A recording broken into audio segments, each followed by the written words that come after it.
Buenas tardes y bienvenidos todos a Encrucijada Pagana. Mi nombre es Carlos Sánchez y junto a mi compañera Baelia. Buenas tardes, Baelia. Buenas tardes. Seremos los encargados de guiaros una vez más por estos senderos. Buenas tardes a todos y bienvenidos. Bienvenida una vez más nuestra estupenda matrona Eris. Salve, Eris. En el programa de hoy vamos a tener una nueva sección de un cuento de brujas para continuar con el tema del tarot. Así que, queridos oyentes, acomodaos y continuad escuchando, que estas son las palabras dedicadas a todos vosotros de dos paganos en nuestro peculiar cruce de caminos. Comienza la aventura.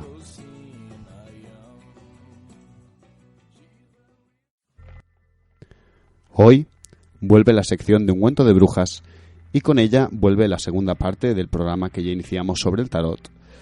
Y para ello os voy a pedir, antes que nada, antes de cualquier presentación y demás, que para ello tenéis que haber escuchado el primer programa en el que tratamos sobre la historia, los orígenes, diversas barajas, etcétera. Y también que os remitáis a unas imágenes que va a haber colgadas en nuestra página web y que a lo largo del programa voy a ir comentando y que merece la pena tener delante para entender de lo que estoy hablando. En el programa anterior ya hablamos sobre los orígenes del tarot, su historia, su misteriosa historia, nunca clara. Y hoy vamos a adentrarnos ya de una manera totalmente práctica, vamos a comentar un poquito los arcanos por encima, las diferentes lecturas, diferentes aproximaciones al tarot, y creo que lo más importante es que hoy vamos a dar unas pequeñas directrices para aproximarnos a este Mutus Liber y a esta herramienta, también herramienta de adivinación, herramienta de magia, de una manera pues natural y de una manera en la que no es la manera clásica en la que siempre nos han enseñado que hay que aproximarse a esta baraja, ¿no?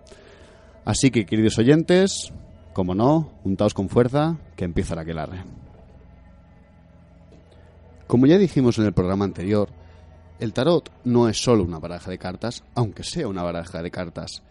En primer lugar, nosotros en nuestro programa tratamos el tarot como un mutus liber, es decir, un libro mudo en el que no están hablando las palabras, no es un lenguaje que vaya directamente al intelecto, es un lenguaje simbólico, es un lenguaje que está tocando directamente el espíritu.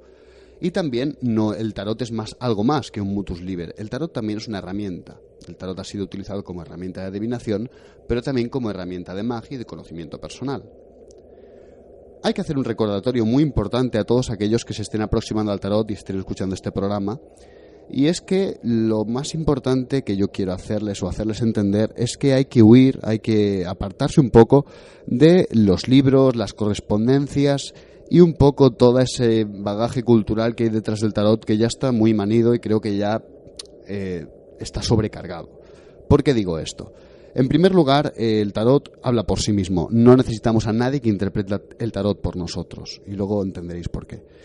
Básicamente el tarot es algo que tiene que tocarnos a nosotros en el alma, si lo queremos decir así, en el espíritu, tiene que de alguna manera llegarnos al hondo y de alguna manera que eso que nos llega nos permita extraer cosas, extraer palabras, extraer ideas, extraer sucesos, extraer magia y de alguna manera poder llevarlo al mundo físico y poder así interpretar cosas con el tarot. El tarot de alguna manera es una herramienta de interpretación además de un libro que para ser leído.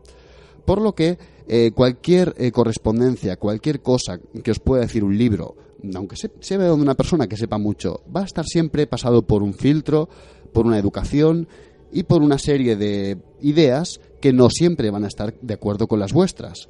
El tarot, lo bueno es que cada uno tiene su visión del tarot, cada uno tiene su aproximación y lo importante es que, antes que nada, seáis vírgenes, seáis totalmente blancos, tengáis la tabula rasa para acercaros al tarot y dejar que éste os hable. Esto es lo primero y lo más importante.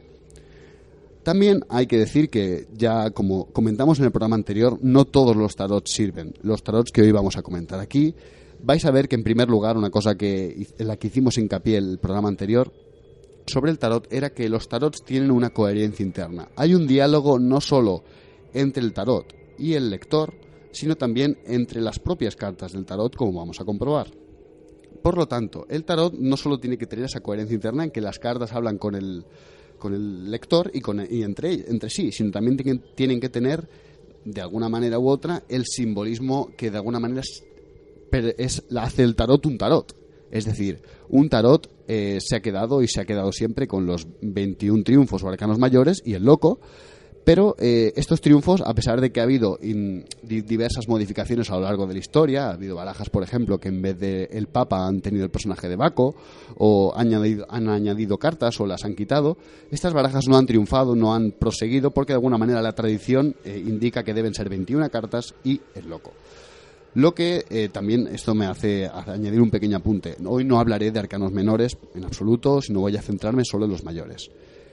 Pues lo dicho, estos arcanos, estos triunfos deben tener una simbología apropiada y una simbología propia del tarot y deben corresponder con los que ya conocemos, que voy a nombrar aquí, son el mago, la sacerdotisa, también llamada la papisa, el mago también, por cierto, es llamado el prestidigitador, luego también está la emperatriz, el emperador, el papa o el sumo sacerdote, el enamorado o los enamorados, el carro, la justicia, el ermitaño, la rueda de la fortuna, la fuerza, el colgado, el arcano sin nombre o muerte, dependiendo de cómo lo prefiramos llamar, la templanza, el diablo, la torre, la estrella, la luna, el sol, el juicio y el mundo. Una pequeña recordatorio que veréis que hay una pequeña tradición que la que vamos a hacer hincapié es que la torre no es la torre, es el rayo. También llamado el rayo de la torre o el rayo, simplemente, igual que en algunas barajas el juicio no es el juicio, es la trompeta. Eso es otra cosa que también llama la atención. Pero bueno, al margen de estas dos indicaciones, vamos a hacer referencia a estos 21 triunfos y el loco, o le mat o le fou, dependiendo de la baraja, básicamente como el núcleo central sobre el que va a girar todo este programa. Un último aviso respecto a lo que concierne a las barajas del tarot. Si escuché nuestro programa anterior, veréis que hicimos un especial hincapié en la historia del tarot en diferentes barajas, en la que vemos, ¿no?, como hay cierta simbología que se repite. Esto hago hincapié porque muchos quizá tienen un tarot, ¿no?, pues de los gatitos, o el tarot de Luis Rollo, o el tarot de Perico los Palotes, que pues son dibujos que no tienen mucho sentido, que realmente pues son simplemente bonitos y no corresponden con la simbología propia del tarot. Hago hincapié en que hagáis miréis las imágenes a las que vamos a hacer referencia, porque vais a ver que a pesar de que son diferentes barajas de diferentes momentos, tienen una coherencia interna, ya no solo entre ellas, sino también con una tradición de las cartas. Así que, repito, es importante que estas cartas deben ser un tarot. No sirve el tarot de los gatitos. Vale, pues si ahora mismo estáis mirando las imágenes que hemos colgado, estaréis viendo en primer lugar el tarot de Visconti. Este tarot, como ya comenté la semana pasada, es un tarot muy bonito, la verdad. Artísticamente tiene un gran valor, de hecho está hecho en oro. Y también comenté de la semana pasada que de este tarot lo considerábamos casi todo menos dos cartas, que eran el diablo y la torre. Estas cartas que veis aquí están reconstruidas, por lo que no son las originales, aunque sí que sabemos que pueden acercarse bastante porque hubo copias del tarot de Visconti posteriores y se sabe que pues las copias probablemente se acercaban bastante al original, por lo que no es descabellado que estos dibujos sean esas cartas, tanto el diablo como de la torre. Esta baraja la he puesto a modo más anecdótico, porque no voy a entrar en profundidad en ella, sino que voy a centrarme en las dos o tres más clásicas, que son el tarot de Marsella, el tarot de Viville, del cual estoy enamorado, y también el tarot de Rider-Waite, que es un tarot súper práctico porque creo que todos o casi todos lo conocemos, ya que es uno de los más modernos y visuales. Bueno, en primer lugar, el tarot de Visconti, así a modo de comentario, podemos ver que sigue la tradición del tarot, puesto que los diferentes personajes conservan elementos que los definen como tal. Vemos también que hay cartas que son totalmente diferentes, como por ejemplo, vemos que en la justicia hay un caballo que está por encima de la dama de la justicia, un caballero. Vemos que, por ejemplo, la fuerza es un hombre apaleando un león, podría ser Hércules, debido a que lleva una maza, igual que el héroe griego. También podemos ver que, por ejemplo, en la torre, efectivamente, los personajes parecen haberse caído, parecen haberse hecho daño, que cosa que veremos que en ediciones, en tarots posteriores, quizá no están haciéndose tanto daño. Vemos también que la estrella, la luna y el sol son tres personajes. Aquí vemos la estrella como una señora sosteniendo una estrella, la luna como una chica sosteniendo una luna y por lo que parece una cuerda de plata, y el sol es un niño que levanta triunfante encima de una nube, un sol, mientras lleva una cinta roja. También vemos que el mundo, a modo de curiosidad, pues es un pequeño castillo. Hay que remarcar que este tarot estuvo encargado por la familia Visconti y es un tarot muy caro, por lo que sus imágenes se alejan un poco de los tarots más populares y probablemente entran en detalles y en matices que probablemente tengan que ver mucho con los círculos artísticos de la época. Es decir, siguen una moda, es la moda de la época que se ve reflejada en estas cartas. No lo voy a comentar estas cartas porque, aparte que merecen un estudio por sí solas, también son las que no menos conocemos y las que menos tratamos en cuanto a círculos mágicos y prácticos, puesto que los tarots más tratados ya veremos que son el Rider y el de Marsella, y creo que ahora mismo, para no complicarnos la vida, lo vamos a dejar aparte y lo vamos a ver como algo anecdótico.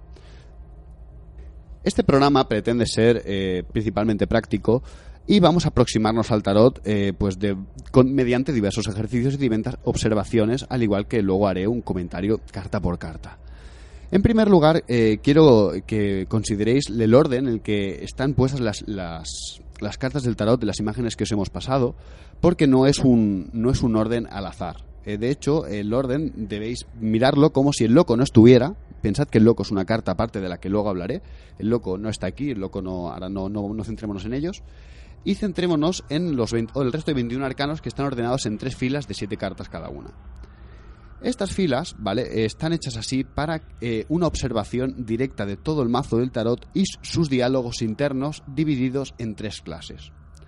Es decir, las cartas del tarot pueden ser vistas de muchas maneras, pero una bastante común y que considero un ejercicio bastante acertado es la de observarlas como si fueran espíritu, alma y cuerpo. Este ejercicio proviene de Oswald Wirth, del que ya hablamos el programa pasado, que hizo un tarot de los imagineros medievales, un tarot bastante interesante que conserva simbologías que luego se ven en el de Rider o en el tarot Bota. Y este hombre proponía este ejercicio para acercarse al tarot y ver cómo los diferentes arcanos pues tienen un diálogo entre sí y de alguna manera simbolizan diferentes aspectos de la realidad más espiritual, es decir, la realidad última, la realidad de alguna manera divina. Luego está la realidad álmica, es decir, la realidad de lo que transporta y lo que hace de mediador entre ese espíritu y el cuerpo que es la realidad física, y que cada carta de alguna manera está representando a esa realidad. La primera fila, en cualquiera de las 4 imágenes, la primera fila es la realidad del espíritu, el mundo del espíritu, el mago, la sacerdotisa, la emperatriz, el emperador, el papa, los enamorados y el carro o la justicia. En algunas imágenes, el de Vivil es la justicia, en el resto de tarots es el carro, son los que pertenecen al mundo espiritual. En el mundo álmico vemos pues a la justicia, en el resto de tarots y en el de Vivil vemos al carro, vemos al ermitaño, la rueda de la fortuna, la fuerza, el colgado, el arcano sin nombre o la muerte y la templanza. También es interesante ver que en el tarot de Vivil hay arcanos que están con el orden intercambiado. Por ejemplo, vemos que la fuerza en este caso es el 9 y el ermitaño es el 11, cosa que luego también comentaremos. Bueno, y por último, en el plano más físico tenemos al demonio, la estrella, la luna, el sol, el juicio y el mundo. ¿Por qué este ejercicio es interesante? El tarot, a la hora de aproximarnos a él, podemos hacerlo de muchas maneras. Podemos ir carta por carta o podemos intentar abarcar el diálogo en conjunto.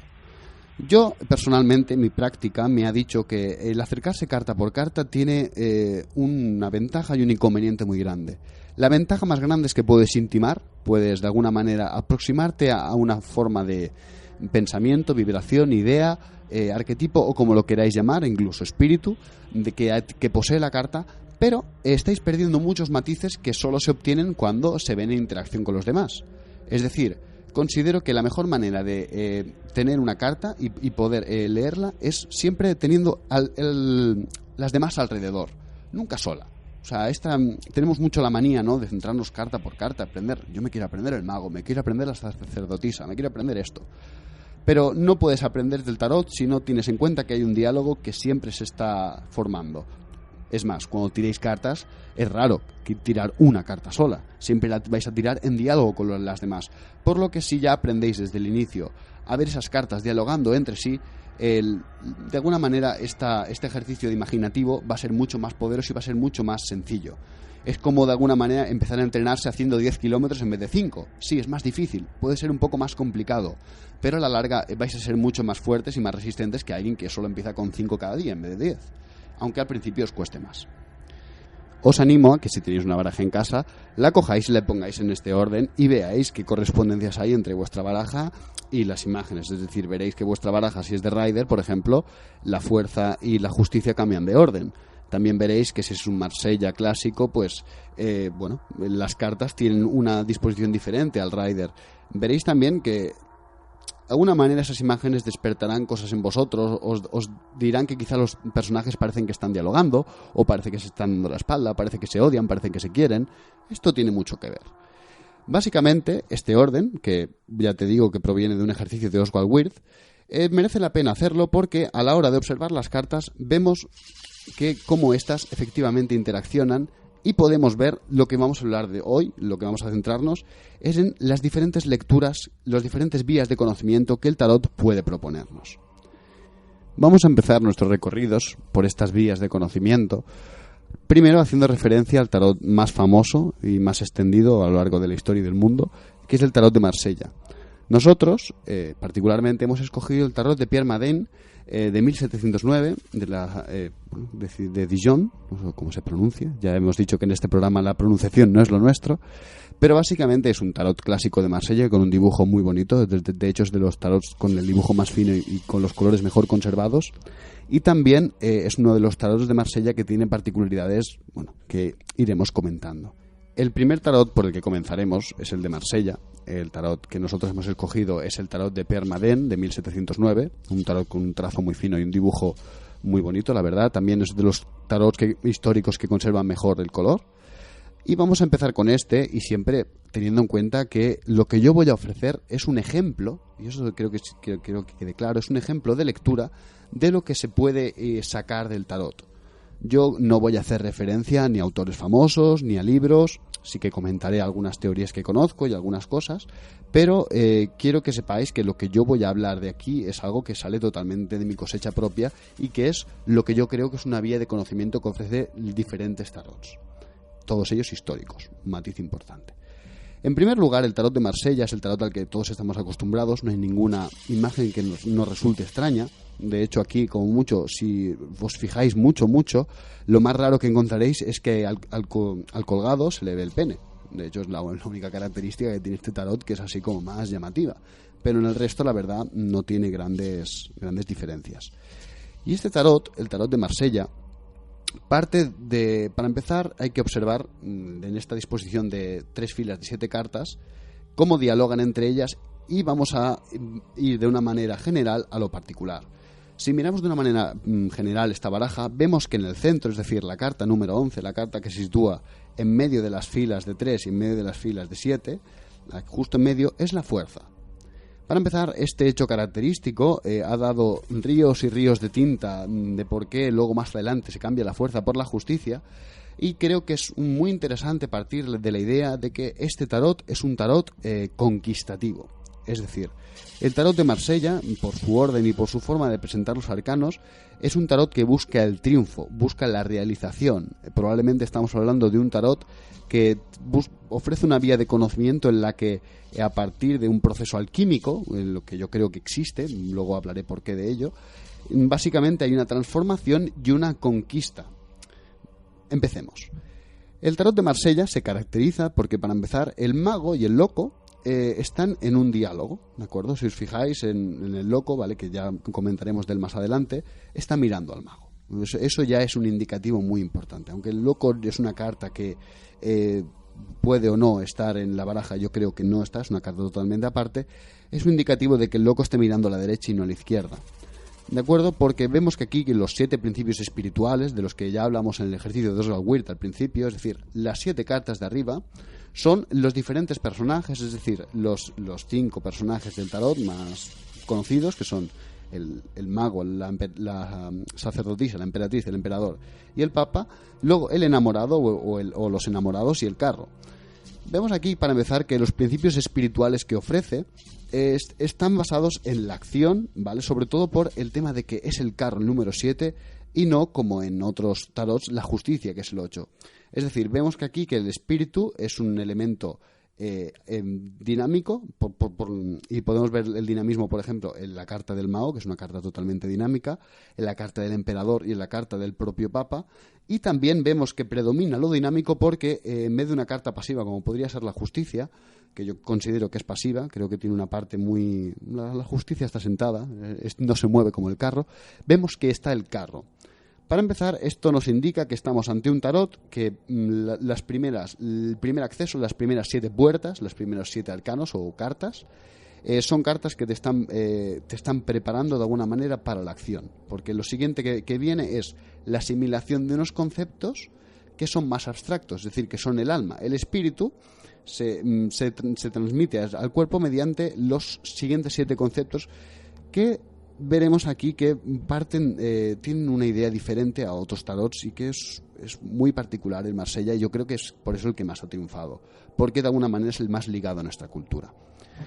Entre los principios álmicos, los que conectan el alma y el cuerpo, tenemos la justicia, el ermitaño, la rueda de la fortuna, la fuerza, como elemento central, muy importante, el colgado, la muerte y la templanza. Si nos fijamos, aparte de los diálogos internos que podemos ver en estas cartas, observamos que los intermediarios entre, por ejemplo, la parte espiritual y la parte más física, de alguna manera nos están reafirmando este hecho de que es un tarot conquistativo. ¿Por qué? Primero, vamos a hacer una lectura ahora vertical. Los principios espirituales del mago están ligados a la justicia, lo que significaría una ley de causa y efecto. El mago como dominador de la causa y efecto, el espíritu que se ejercita en el mundo mediante la causa y el efecto, y que logra dominar así el cuerpo, es decir, la carta que hay más abajo es el diablo. De alguna manera estamos hablando de un espíritu que conquista la materia.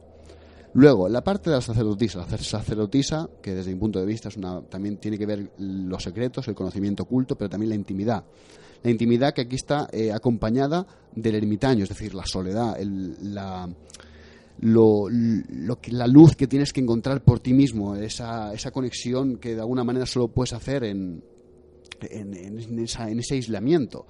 Y de alguna manera lleva la parte física, que es la del rayo, que el rayo entendido como el rayo jupiteriano, si queremos, el rayo que toca el roble, el rayo que proviene de los cielos y desciende para tocar el alma y hacerla conocedora de Dios, es decir, el espíritu, es decir, el conocimiento oculto que se adquiere mediante esa soledad te da el conocimiento de Dios, pero es un conocimiento de Dios que es traumático. La torre al fin y al cabo se está derrumbando, cosa que es un detalle muy importante que en otro tarot no veremos. Luego vemos, por ejemplo, que la emperatriz está es la generación, ¿no? La abundancia espiritual, podríamos decir, está ligada, sin embargo, al hecho de la rueda de la fortuna. Es decir, la abundancia es siempre pues cíclica y es algo que está ligado de alguna manera a ese proceso, pero que teniendo la estrella debajo, siendo la estrella su encarnación, de alguna manera podemos intuir que es una abundancia que siempre es la esperanza a la que debemos aspirar, porque ese es un camino que se está trazando aquí. Luego vemos el emperador como un principio espiritual activo, un principio más organizativo de una manera física, y aquí es donde es muy interesante esta parte, y vemos aquí que es un tarot conquistativo porque en esta carta es un principio álmico, según Oswald Wirth sería la fuerza. Y esto, lejos de ser es una fuerza espiritual, pero también podemos considerarla una fuerza física, podemos verla de muchas maneras.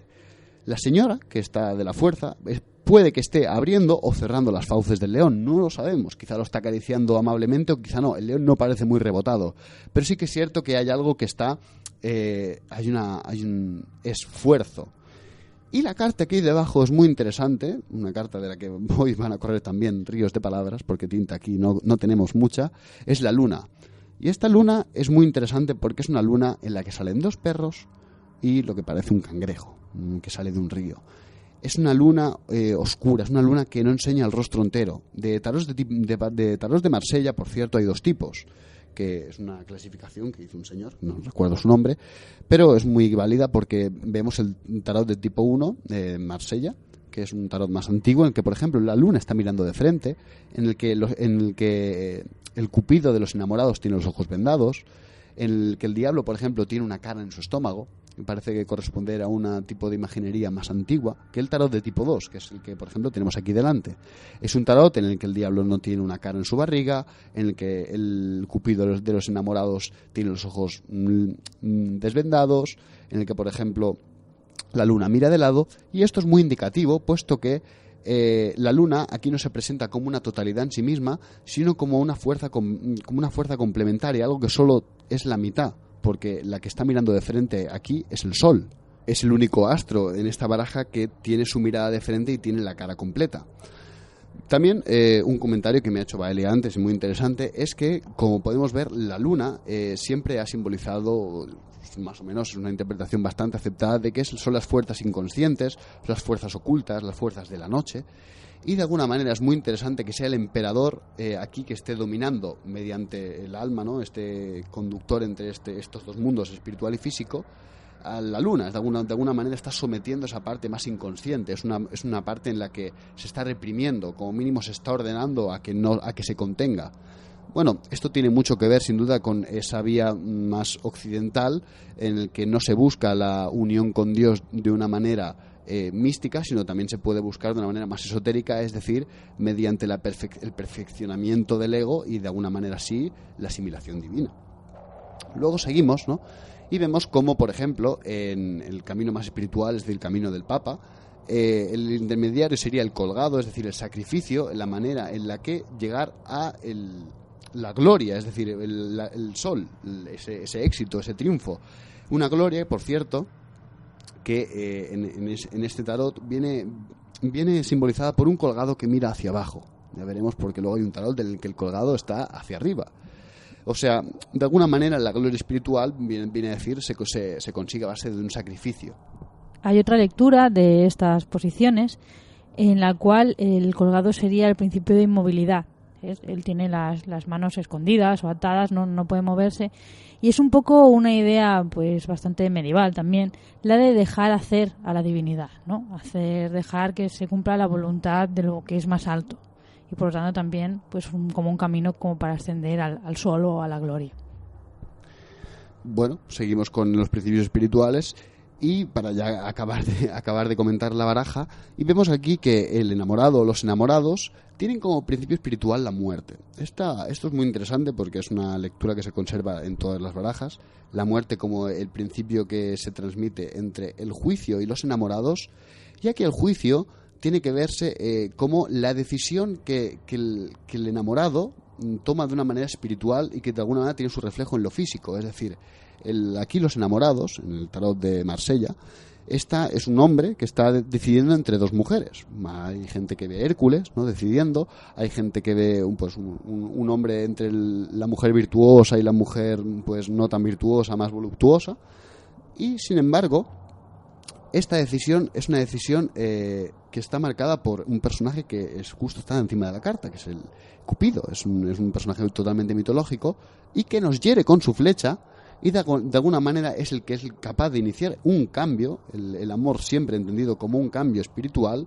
y que de alguna manera genera un juicio en nuestra vida, genera un antes y un después. El juicio es la resurrección de los muertos y también es el paso previo a alcanzar el mundo, la gloria. O sea, de alguna manera vemos que el amor, en todas las diferentes barajas, aquí se ve como una de las maneras de alcanzar la divinidad mediante un cambio radical, que es la muerte, de una manera tanto espiritual como física. No hay que olvidar que la muerte, o el arcano sin nombre, es siempre física y espiritual. No hay un lado sin el otro.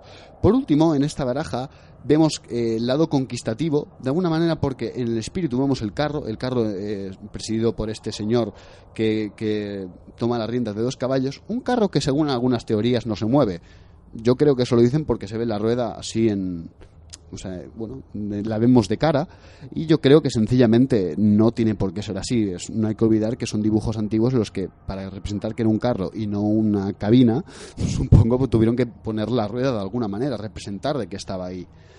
Luego, sin embargo, vemos que este carro, este principio activo en el que se están conduciendo, que podemos hacer, por cierto, una referencia al mito platónico del carro tirado por 2 caballos, ¿no?, que serían las pulsiones, vemos que la manera en la que se lidia y llega al mundo es mediante la templanza, mediante este equilibrio de esas pulsiones, y se refleja en el mundo físico como la totalidad y como, de alguna manera, el todo. Es decir, cuando el carro está bien dominado y la templanza es equilibrada, realmente hay un equilibrio real, el mundo está completo y no precisa de añadidos, no precisa de cambios, no precisa del giro de la rueda de la fortuna. Aquí el mundo, pues vemos claramente los 4 evangelistas. Tradicionalmente, los 4 evangelistas que vemos en la Carta del Mundo se asocian a los 4 elementos. Y no es nada raro pensarlo así, puesto que los 4 elementos ya los vemos simbolizados de muchas maneras en las diferentes cartas, por lo que aquí sería una manera de simbolizar, ¿no?, esta totalidad y este equilibrio en la que esos 4 elementos, no solo entendido como algo físico, sino entendidos como cualidades del alma, cualidades del ser y cualidades, por lo tanto, del universo entero, están en equilibrio, están en paz. Este tarot, ¿vale?, vemos que es un tarot en el que el camino, si lo observamos del 1 al 21... básicamente hay un proceso alquímico del que hablaba antes, en el que el mago puede verse como de alguna manera el que inicia este camino y va aprendiendo las diferentes virtudes o las diferentes etapas de su camino. De alguna manera se ha querido ver muchas veces el viaje del loco, según Jodorowsky o según otros autores, pero yo personalmente al loco aquí no lo sitúo en ningún viaje ni nada. El loco es otra cosa. Pero creo que, sin embargo, vemos aquí que efectivamente, si seguimos del 1 al 21, hay un proceso en el que el mago y, por lo tanto, el resto de personajes también se involucran. Nos muestran un camino en el que la conquista se basa a partir de la asimilación de esa fuerza, y esa fuerza culmina en el proceso alquímico último, que comienza con la muerte y la transformación, y procede, ¿no?, en ese lado oscuro en el que la templanza y el diablo se nos presentan como las 2 vías que podemos tener, que la templanza es un ángel, el diablo es un demonio. De alguna manera puedes o quedarte anclado en el demonio, quedarte en esas cadenas que atan esos personajes, o seguir que esa templanza ayude a vencer al diablo y te haga ver que realmente son ilusiones, lo que nos presenta, y de alguna manera conocer a Dios, para así ver la estrella, que es la esperanza, es de alguna manera el equilibrio, el espíritu entregado al mundo, para así verlo desde su faceta más oscura, que sería la luna. Una vez comprendida llega la conquista del sol, y así el juicio que nos lleva a este mundo equilibrado. Ahora nos pasamos a la siguiente baraja que comentaremos, que es la del tarot de Rider-Waite, ilustrado por Pamela Colman Smith. Y es una baraja muy interesante, puesto que el eje central, a diferencia del tarot de Marsella, no es la fuerza, sino que la carta que nos encontramos en esta exposición de 7 por 3 líneas es la de la justicia. De alguna manera, esta idea se ha querido defender de muchas maneras, este cambio de numeración. Hay razones astrológicas, varias razones cabalísticas, etcétera. Pero una de las razones que a mí personalmente de la que más me convence sería que la justicia de alguna manera es el equilibrio, es una parte en la que es equitativa.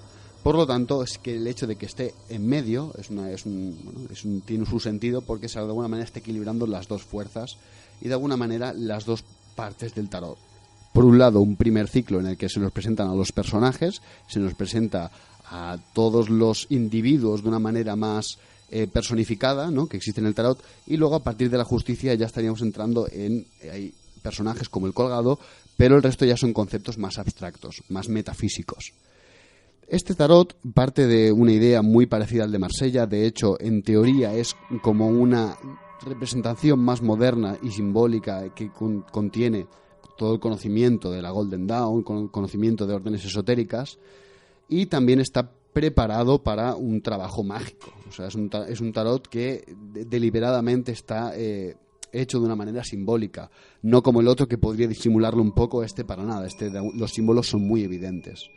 Aquí, por ejemplo, vemos que, a diferencia del tarot de Marsella, el mago está mirando de frente, lo que nos implica un espíritu aquí mucho más equilibrado, no está decantándose por uno de los 2 lados. El de Marsella miraba hacia nuestra izquierda o su derecha, por lo que de alguna manera hay un lado que está ocultando. El mago del de Marsella es el prestidigitador, es el que hace trucos. Aquí no, aquí el mago es el mago que hace magia. Esto ya es un cambio muy importante, porque ya no es el espíritu quizá de un poco un trickster o un tramposo, sino que aquí es el espíritu de un transformador.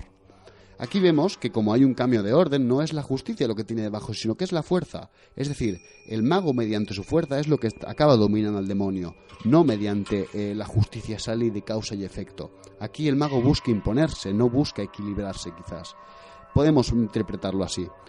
Luego la carta de la sacerdotisa, el ermitaño y la torre tiene una interpretación parecida en el que hemos visto de Marsella, pero con añadidos simbólicos. Aquí, por ejemplo, vemos que la suma sacerdotisa tiene muchos más elementos que le hacen referencia a este secreto. Vemos las dos columnas, la negra y la blanca, vemos las granadas que representan el árbol de la vida detrás suyo, una cruz como entendida como los elementos materiales, quizás, la luna que está pisando, y aquí la torre. A diferencia del de Marsella, vemos una torre que efectivamente está siendo destruida. El de Marsella es muy interesante porque, si os habéis fijado, la torre no está siendo del todo destruida. Sencillamente es como si la tapa se levantara. En esta torre, muchos han querido ver parte de ese proceso alquímico y ven el atanor. Luego hablaremos más adelante de si hay o no un atanor en el tarot, que yo creo que sí, y que en estas barajas se representa la torre y en otras, pues, tiene otros elementos. Aquí vemos que la torre efectivamente es destruida, vemos que el proceso de revelación divino es cada vez más traumático, y esto es una cosa que creo que tiene que ver con nuestros tiempos, en el que probablemente en un pasado yo creo que este proceso no era un proceso más tan traumático. De hecho, una de las interpretaciones más curiosas de esta carta de la torre es que, por ejemplo, quizá los personajes que se ven en el de Marsella quizá no se están cayendo, quizá están bailando haciendo el pino. O sea, es una interpretación bastante curiosa, pero que aquí la derivan directamente a la destrucción. Luego vemos la emperatriz, la rueda de la fortuna y la estrella. Aquí, como la simbología no cambia mucho, tampoco voy a pararme en detalles, puesto que creo que hay más donde comentar. Vemos luego siguiente, otra vez, la tríada del emperador, la justicia y la luna, que aquí sí que tiene un poco más de benevolencia respecto a este inconsciente o a esta parte oculta, la noche que tiene la luna.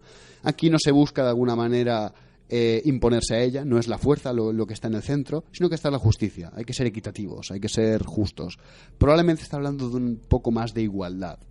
Pero aún así, este camino creo que sigue siendo conquistativo, creo que sigue teniendo parte de ese proceso de superación, puesto que la luna aquí también solo muestra medio rostro. Es una luna siempre dependiente del sol. No es un poder en sí mismo, es un poder que solo refleja la luz. Cosa que la luna siempre hace. La luna no tiene luz por sí misma. Pero veremos que en el otro tarot, en el tarot de Vivir, la luna presenta unos matices muy diferentes. Luego, pues seguimos, ¿no?, con la idea de que el hierofante, el colgado y el sol, pues son ese triunfo espiritual que se consigue, como ha dicho Baelia, ¿no? Puede, pues, a partir de la inacción, a partir de que Dios se deje hacer. No hay que olvidar que aquí lo más físico es el sol, que de alguna manera el sol, también en la tradición más solar, ¿no?, el sol representa a Dios, y de alguna manera aquí vemos que, sin embargo, la parte espiritual representa al Papa, ¿no? Podría parecer que está al revés, pero de alguna manera está promoviendo un principio espiritual que es un principio ordenado. No es el principio de la sacerdotisa, que es un principio femenino e intuitivo. El principio espiritual del Papa es un principio más racional, es un principio al que la gente obedece. No hay que olvidar que tiene a dos señores mostrándole pleitesía de alguna manera. Y no deja de ser un triunfo a partir de él dejarse llevar por alguien que te manda. Luego aquí los enamorados, la muerte y el juicio tienen una lectura muy interesante, puesto que la carta de los enamorados el Rider cambia. Mantiene parte de su simbología, que es un ángel en la parte superior, pero aquí el ángel no es Cupido, aquí es un ángel bíblico que parece más bien el espíritu que le revela a Adán y Eva, porque puesto que son los personajes de la carta, los diferentes árboles y las diferentes normas. De hecho, ambos personajes están en una posición totalmente inocente, una posición totalmente de sorpresa, pero no es una sorpresa desagradable, es una sorpresa más bien pues genuina. Y vemos que hay otro personaje que es a la izquierda, que es la serpiente con el fruto, y vemos los dos árboles, el del conocimiento y el de la vida y la muerte. Sí, una cosa que no te he comentado, cuando comentábamos el de Marsella, es que la carta de los enamorados, y lo veremos bien si nos remitimos a la historia que comentabas de, no me acuerdo si es de Hércules o de Odiseo, ahora lo miro. Bueno, la cuestión es que en la carta de los enamorados se presenta una elección. Muchas veces el hecho de que tenga la carta de la muerte detrás es que nuestro tiempo no es infinito. O sea, está haciendo referencia a que con el tiempo que tenemos de vida, o en nuestra posición material, o en nuestra encarnación, por así decirlo, tenemos que tomar decisiones. Es un principio de discriminación, aunque no lo parezca, ¿no? Hablamos del amor, ¿no? Nos suena más a unión, pero bueno, sí, yo siempre he visto en la Carta de los Enamorados esta necesidad de tomar elecciones, de tomar un camino que aquí igual se enfatiza, ¿no? Y se enfatiza precisamente por eso, porque no somos eternos. Luego el tema de que hasta el final aparezca la carta del juicio, pues se puede ver bien como un juicio, como la consecuencia de nuestras acciones, o bien como una redención. Es decir, esto son las decisiones que tienes que tomar en tu vida concreta mientras estés vivo. Una vez estés muerto, otra cosa. Sí, también es muy interesante que aquí la elección quizá no aparecen tanto como personajes en sí, sino más bien entre lo que hizo o no hizo Eva, ¿no? El tomar o no tomar la fruta de la serpiente, a qué árbol nos tendríamos que remitir más. Y esto es cierto que da otros matices muy interesantes. No hay que olvidar que el tarot de Rider-Waite es un tarot que, a pesar de que cambia cosas, sigue mucho con la tradición y está muy enlazada a la tradición esotérica occidental, o la llamada tradición esotérica occidental, ¿no? Y que tampoco tiene nada azaroso. Eso es un detalle muy importante. Luego, por último, la última tríada, ¿no? Del carro, la templanza y el mundo, es muy parecida a la del tarot de Marsella, pero aquí sí que vemos que el carro es un carro útil, porque es un carro que tiene ruedas, en teoría, movibles. Está llevado por esfinges, no por caballos, con la diferencia del de Marsella, y sin embargo las esfinges para estar sentaditas y tranquilas. Bueno, eso tiene muchas interpretaciones, obviamente no voy a entrar en detalle, pero es cierto que aquí vemos un carro mucho más misterioso, es un carro mucho más enigmático que el de Marsella, que parece un carro mucho más de la acción. Aquí también añado el matiz. Yo creo que este carro tiene las ruedas bien y que el de Marsella las tiene así, no porque no sea un carro que no se mueve, sino porque es un carro que sencillamente está dibujado de una manera sencilla. Yo creo que tienes mucha razón al decir que las barajas como la de Rider-Waite o la de Bota están llenas de detalles y ninguno es azaroso, pero si tuviéramos que comentarlo uno por uno, pues es un tema que es que se usa en formación mágica y pues serían años, ¿no?, de estudio, a veces meses, cuanto menos, ¿no?, en forma de radio. Entonces, bueno, nada más dar esta visión general, y el que quiera profundizar pues puede ver, ¿no? O sea, puedes tener un primer acercamiento más intuitivo con lo que cada uno sabe y luego pues ya profundizar en la escuela concreta que hay detrás de unas barajas que no hay que olvidar que están, pues, de cierto modo promovidas por escuelas esotéricas. O sea, se usan para enseñar muchas más cosas de las que se podían enseñar, por ejemplo, en época medieval. Hay mucha más información contenida. Totalmente. Y esto me recuerda a una cosa muy importante, es que, como comenta Baelia, ¿no?, el estudio de estas cartas podría llevarnos años. Y por eso mismo creo que es muy importante que el estudio de las cartas lo haga uno mismo y no lo hagan otros por uno mismo, porque si observáis las cartas del tarot, veréis que, como estamos hablando del lenguaje simbólico, cualquier pequeño detalle, cualquier cosa, que por ejemplo en el caso de Rider o el de Bota no son casuales, pero en el caso de Marsella podrían serlo más, nunca lo sabremos del todo. Por lo tanto, esta serie de detalles, ¿no?, las han buscado miles y miles de vueltas, hay miles y miles de interpretaciones, hay sobreinterpretaciones, no, porque este color, este matiz, este dibujito así, este dibujito así. No os fiéis, por favor, de todas las interpretaciones en las que hacen referencia a detalles y a referencia a que esto era así porque el dibujo original era así. Por ejemplo, quiero hacer aquí una crítica a Jodorowsky, una crítica abierta, porque Jodorowsky él afirma que junto con Camuín reconstruyeron el verdadero tarot de Marsella. Bueno, yo no niego que Jodorowsky tenga un conocimiento del tarot y no niego que realmente pues lo que diga es interesante. A mí, de hecho, hay cosas que me gustan de Jodorowsky, pero sí que considero que el hecho de haber reconstruido el verdadero tarot de Marsella pues viendo aquí las cartas que presentamos, os daréis cuenta de que no existía un verdadero tarot. Había diferentes ilustradores y había diferentes escuelas de pensamiento que plasmaban sus ideas en sus cartas.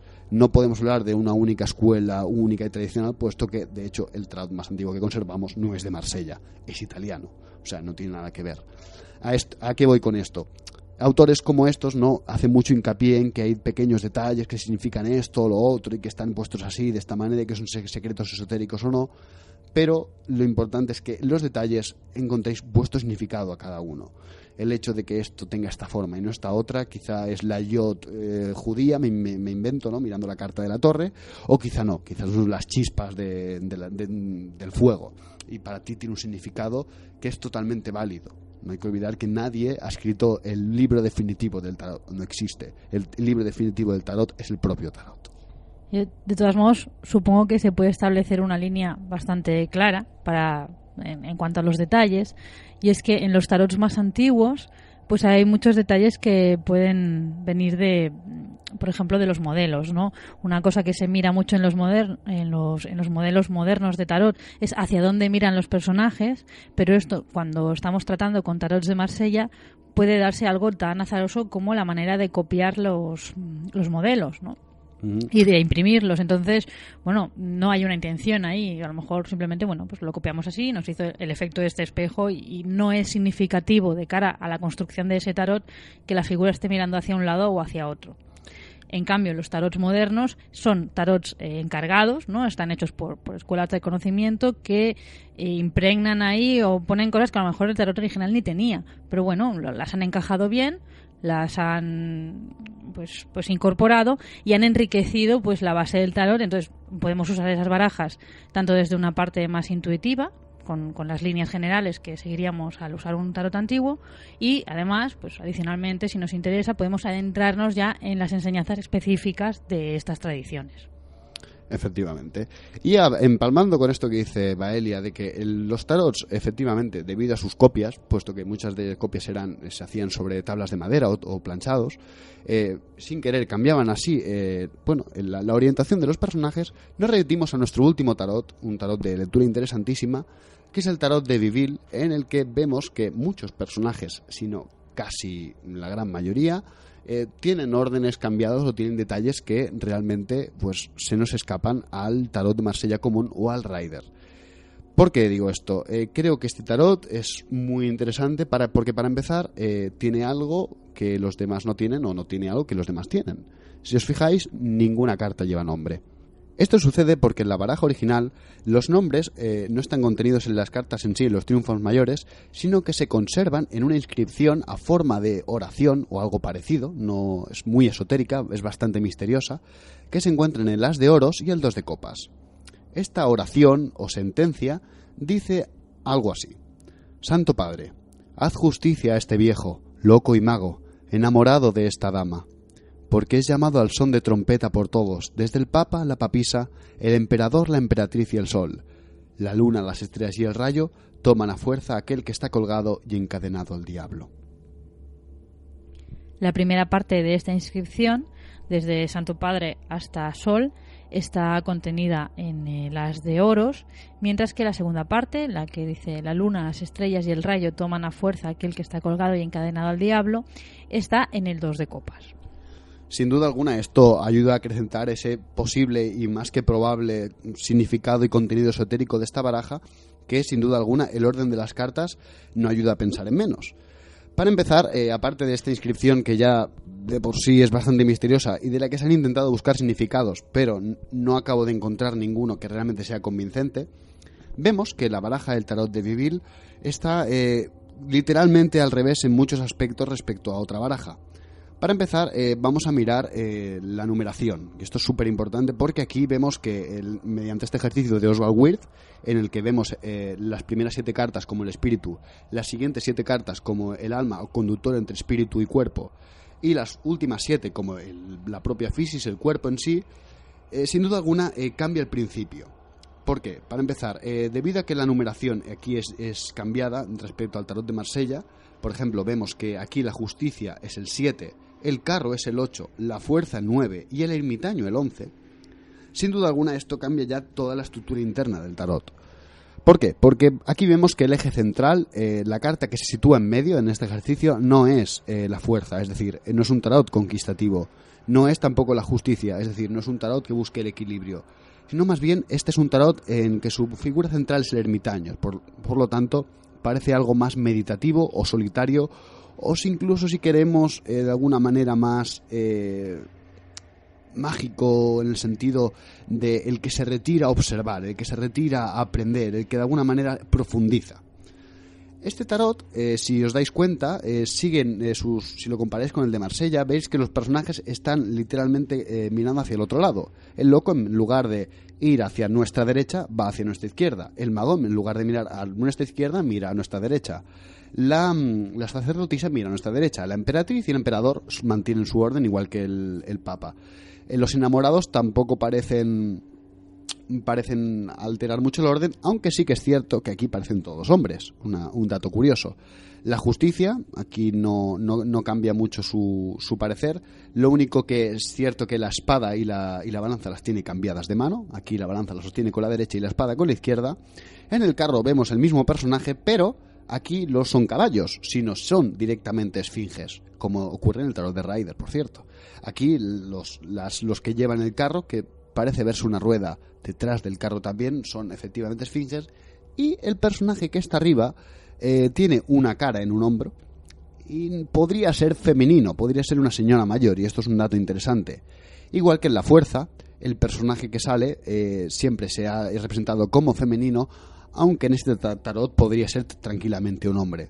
Interesante es el elemento acuático de la rueda de la fortuna. Vemos que por debajo parece sin duda alguna que pasa un río y que, a diferencia del de Marsella, gira en la dirección contraria, es decir, no gira hacia la izquierda, sino gira hacia la derecha.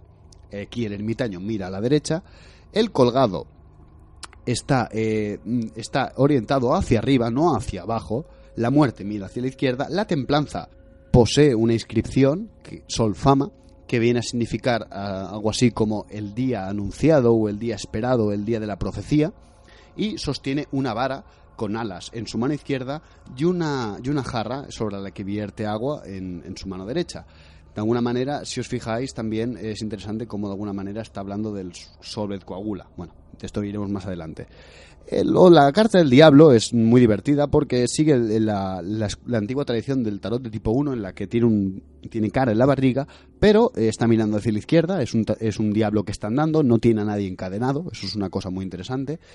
Y aquí llegan las supercartas interesantes, que son las que cambian radicalmente, como son la torre, que aquí no es una torre, es un rayo que toca un árbol en el que hay un pastor con unas ovejas, la estrella, que aquí no vemos una señora desnuda con dos jarras, sino que vemos un astrólogo con una torre a su lado, la luna, en la que vemos una hilandera al lado del mismo árbol que veíamos en la carta del rayo, y una luna que, por cierto, aquí mira de frente, un sol en el que vemos a un niño montando en un caballo, que, por cierto, esta imaginería es la misma que la del Rider. Aquí el Rider recupera detalles de este tarot, como en las esfinges del carro o el niño triunfando del sol.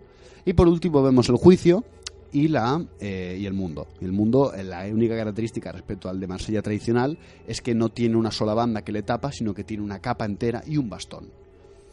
Bueno, este tarot parte desde, como ya hemos dicho, su figura central es el ermitaño, un ermitaño que, por cierto, no sé si habéis reparado en ello, no sostiene ninguna luz. Sí que parece que su bastón en la punta puede estar ardiendo, puede ser un fuego, pero en ambos casos no es un tarot en el que el ermitaño haya encontrado una luz, sino que ha encontrado un fuego, como mínimo ha encontrado algo que sostiene como fuego. Es lo más parecido que podemos hacer esta interpretación. Un dato interesante es que podríamos pensar que estas cartas están al revés, o sea, es decir, que realmente estamos hablando de un error de imprenta. Pero esto no parece muy factible, puesto que los números sí que aparecen en orden correcto. De hecho, la numeración es correcta, lo que no parece que haya sido añadida a posteriori.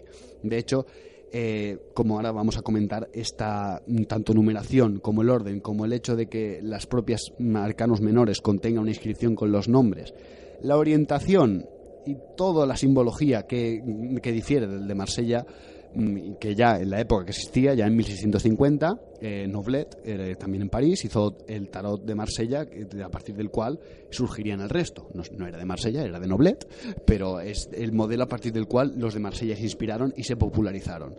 Lo que da a pensar que, sin duda alguna, Jacques Viville introdujo un conocimiento esotérico particular en estas cartas que proponía una vía de conocimiento diferente a las otras barajas contemporáneas. Para empezar, aquí el mago, ¿de acuerdo? Su principio álmico no es la justicia, es decir, no es la causa y el efecto, sino es el que conduce a las esfinges, es el carro. O sea, aquí está hablando de algo que de alguna manera nos lleva a controlar y a conducir un misterio. De alguna manera, si nos adentramos en los misterios de las esfinges y los desvelamos, podremos conducir este carro. Pero este carro, ¿a dónde nos lleva? Nos lleva al control del diablo. No es un control a base de la justicia, de una equitatividad o de la fuerza. No, aquí estamos hablando del carro. Es de alguna manera lo que nos conduce a, podríamos interpretarlo así. Luego, en la parte de la sacerdotisa, vemos que la sacerdotisa no mira a la izquierda, sino que mira a la derecha, y tiene debajo suyo la fuerza, y debajo el rayo o el árbol con el rayo. No es aquí de esta carta podemos decir que, a diferencia de las torres tanto del Marsella como del Rider, incluso si lo queréis mirar más arriba en el de Visconti, no es un rayo divino que toque algo y lo destruya o lo haga partir de cero. No, aquí es una revelación. Aquí es un rayo que quizás por el color rojo del árbol podemos intuir que ha quemado el árbol un poco y por eso el pastor está sorprendido. O quizá no, quizás es un rayo que sencillamente ha visto en el cielo, pero que sin duda alguna le hace comprender la divinidad de una manera diferente a los personajes que salen en la torre, que salen al revés, salen boca arriba. Si os fijáis, a modo de curiosidad, este personaje, si lo ponéis boca abajo, tiene una postura muy parecida al personaje que sale en la torre del de Marsella. En vez de estar boca abajo bailando o cayéndose lo que está haciendo, está boca arriba, o sea, está cara arriba mirando al sol. Es interesante destacar que aquí el rayo no aparece como un rayo que destruya, por eso no se sabe si el árbol puede estar ardiendo o no, sino que parece más bien como algo esférico que está arriba en el cielo, que incluso podría ser una aparición mariana. No hay que olvidar que el hecho de que a los pastores se les aparece pues la Virgen y los santos es algo bastante común. Y teniendo en cuenta que el tarot tiene imaginería medieval, no sería nada extraño. Luego, si vemos aquí, ¿no?, el hecho de que aquí el orden se cambia, ¿no? La fuerza está en el lugar de lo que sería el ermitaño. Lo que es, ya, si os fijáis directamente con el de Marsella, veréis que los personajes están cambiados de sitio. El ermitaño y la fuerza siempre se dan en la espalda, pero aquí se dan en la espalda cada uno mirando hacia el otro lado. Lo que nos dice, ¿no?, que de alguna manera la conquista de ese secreto de la sacerdotisa es mediante una fuerza espiritual que te lleva a una revelación. Es decir, tienes que ser fuerte para lograr el secreto. En el otro te exige de alguna manera la paciencia del ermitaño, el aislamiento, la soledad. Aquí quizá no es tanto una soledad, sino como más bien una fuerza interior, que es la que te permite enseñarte a Dios. Luego, una carta muy interesante es la otra tríada, es la de la emperatriz, la rueda de la fortuna y la estrella, porque aquí la emperatriz no difiere mucho de la emperatriz del Marsella, pero la rueda de la fortuna gira hacia el lado opuesto. Es decir, gira hacia el otro lado y tiene un elemento de acuático, como mínimo azul debajo. Es como un molino. Parece un molino de agua, efectivamente. Parece que hay un elemento más acuático, lo que sin duda alguna acompaña una simbología que creemos que está presente en el tarot, que propone otra vía de conocimiento que no es tan solar. ¿Por qué? Porque aquí, por ejemplo, la estrella es presentada no como un elemento acuático, un espíritu regenerador, sino parece un principio ordenador.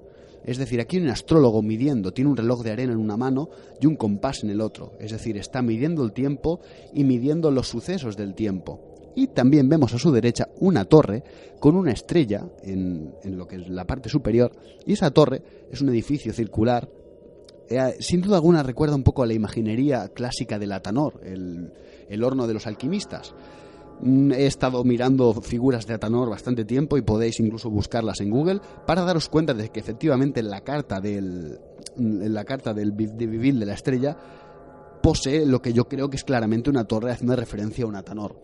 Aquí vemos que no es una carta en la que la estrella sea vista como el espíritu que se otorga, sino más bien parece algo, un misterio de desentrañar, algo medible, quizás una forma de conocimiento más matemática. Quizás está haciendo referencia de que si quieres tener un triunfo en el mundo real, si quieres la bendición de la emperatriz, ¿no? Esas ganancias espirituales, debe ser quizá más frío. Porque luego, sin embargo, en la próxima tríada, que es el emperador, el ermitaño y la luna, vemos una cosa muy interesante. Porque para empezar aquí, el emperador, el poder de mando, no es un poder de mando que de alguna manera se consiga mediante la fuerza, sino que se consigue mediante la meditación, se consigue mediante el poder solitario de ese ermitaño. Un ermitaño que, recordemos, no lleva luz, quizá lleva un fuego, no lo sabemos del todo, y nos lleva a la carta de la luna, que es una carta de la luna preciosa. ¿Por qué? Porque tiene mucha simbología casi pagana, podríamos decir, en la que vemos una luna mirando de frente. Aquí no es una luna dividida, no es una luna que mire de lado, es una luna completa. Vemos el árbol probablemente también entendido como un axis mundi, lo que conecta el mundo de los espíritus, igual que sucede con la carta del rayo, ¿no? Conecta a lo divino ese rayo que está con lo más mundano, que podrían ser las cabras.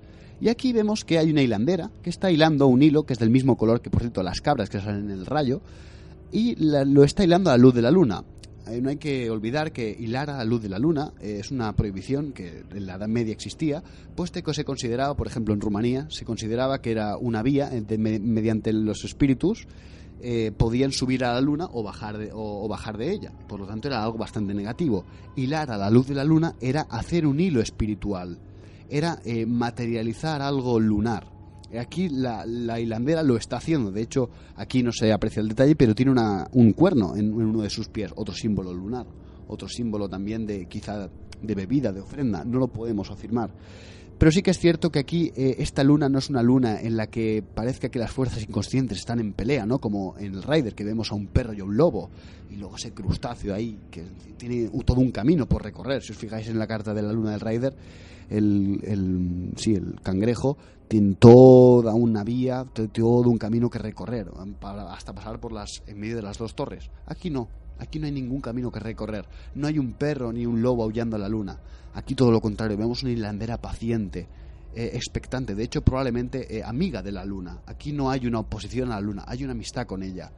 Lo que sin duda alguna, teniendo en cuenta que es el emperador y el ermitaño las que hacen de espíritu y alma correspectivamente, estamos hablando de un triunfo de esa parte inconsciente, pero no a partir de someter o de igualar, sino de integrar o quizá incluso hacer activa esa parte más inconsciente. Yo creo que en las dos tríadas, tal como tú las estás observando, y luego te comentaré otra cosa de la parte inferior. Adelante. Pero bueno, tanto la tríada de la emperatriz como la tríada del emperador están compensadas. Es decir,